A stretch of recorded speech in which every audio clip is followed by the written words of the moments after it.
years ago, Clover wanted somebody to do organic, and I bought into it. I mean, this is years ago. And we started shipping milk organic, and that was before the infrastructure was in place. The genetics were there, but you know, they'd get thin and they wouldn't get cystic, and I mean, and I only stayed in it, I think, it wasn't long. 90 days, 120 days, and I just said, hey, I'm out of here. 15 years later, we do it, and it's just been totally awesome. You know, it takes a commitment to make that step, to want to be involved, because if you're gonna do it, then you better really have made that commitment. I mean, just to get on it to go is the wrong idea. I've been known to ask questions, and I think that's good. In respect. That's like I said, on the the board, we used to have some pretty good discussions. But when it's all said and done, you see their position, and hey, all right, yeah, that's logical, because you're in it for the betterment of the company and the fellow farmers.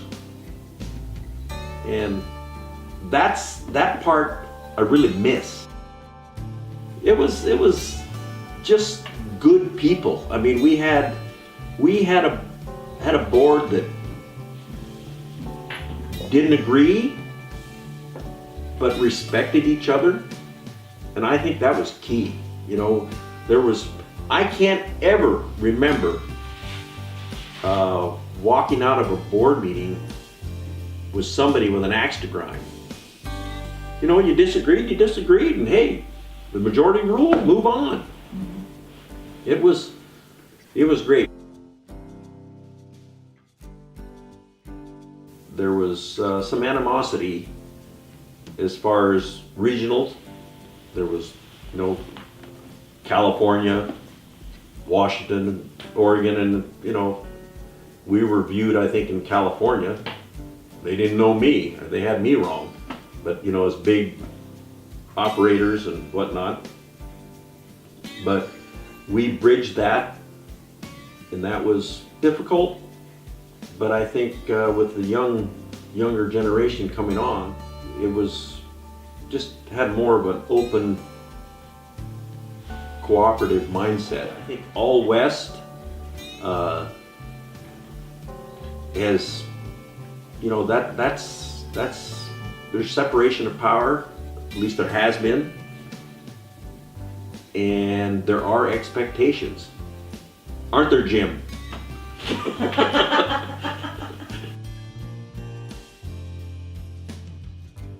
We developed friendship. I mean, that board never changed for years, and I don't know if that was a bad thing, but it was a young board. It's very similar to the changes that have happened just in the last couple of years. A lot of guys retired. Harold, God bless Harold. I mean, he was just a wonderful man. As time went on, we just decided to diversify a little bit into the product line, and I remember some of those meetings. We didn't know if that was the right thing to do, but I know, all in all, we made positive decisions that were beneficial to the co-op by a long shot.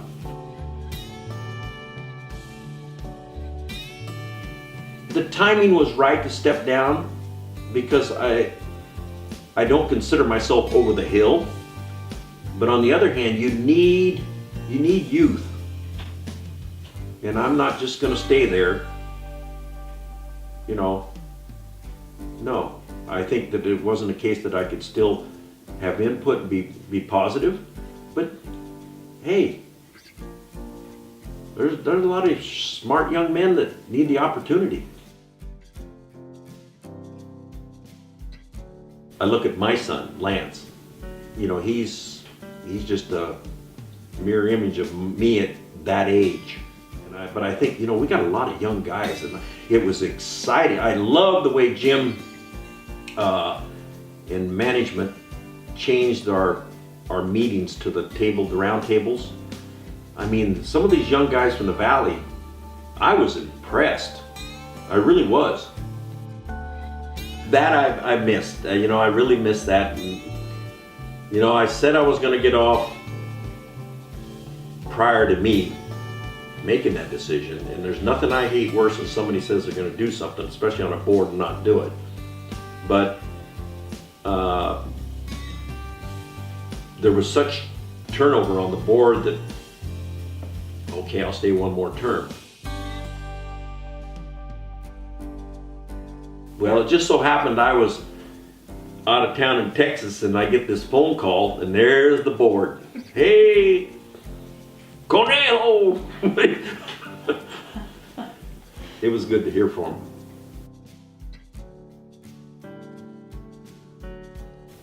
him.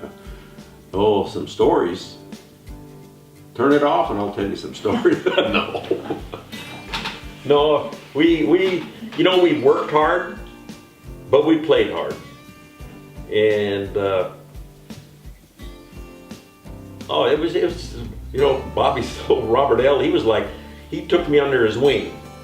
I was just a little guy trying to get along, and hey, I'd never been on an airplane before. Not really.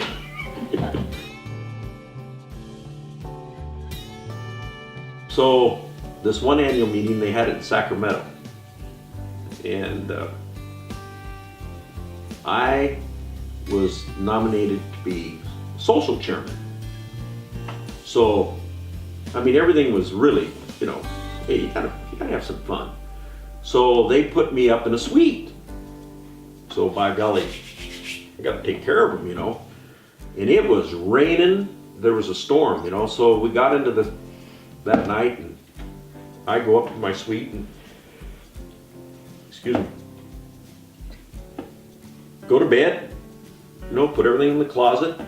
Anyway, I could just hear the rain. Holy Christ, is it raining? So anyway, I get up the next morning and not raining anymore. And I look at the clock and I go, holy, I'm going to be late. I better get with it. So I jump up and I start to get dressed and open the closet and go to pull my boots out, and they're full of water. Completely full of water. So I look at my clothes, everything's sopping wet. Sopping wet.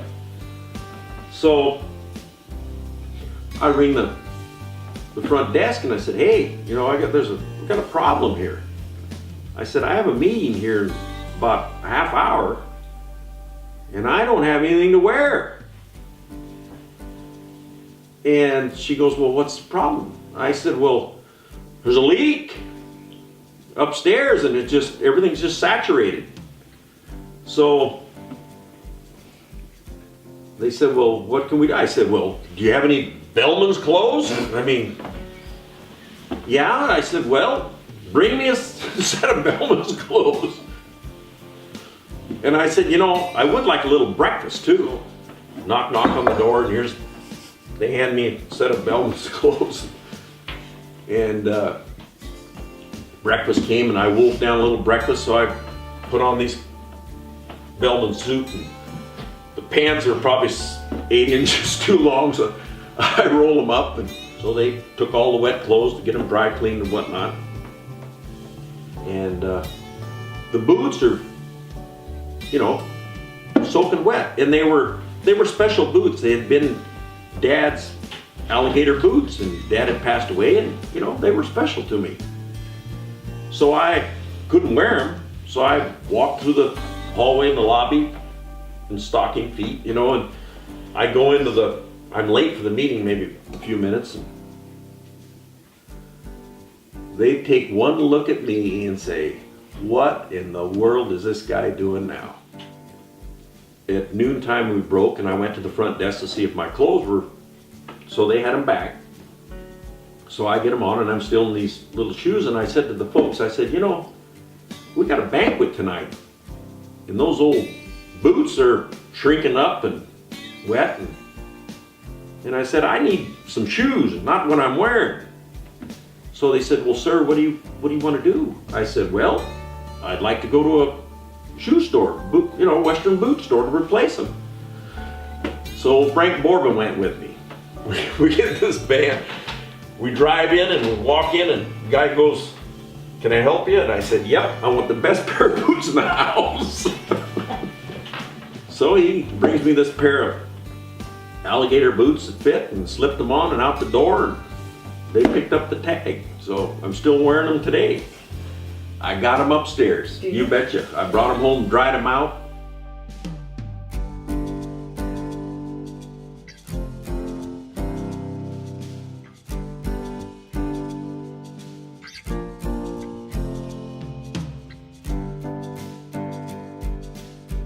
So I go to the front desk and they go, oh, Mr. Stornetta, we're so sorry. We're so sorry. There was above you, there's a suite. And the what do they call it? The little spa that, Jacuzzi? The jacuzzi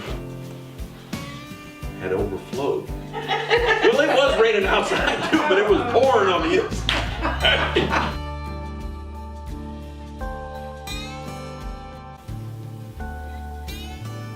No, I mean, they did, I think that they were progressive.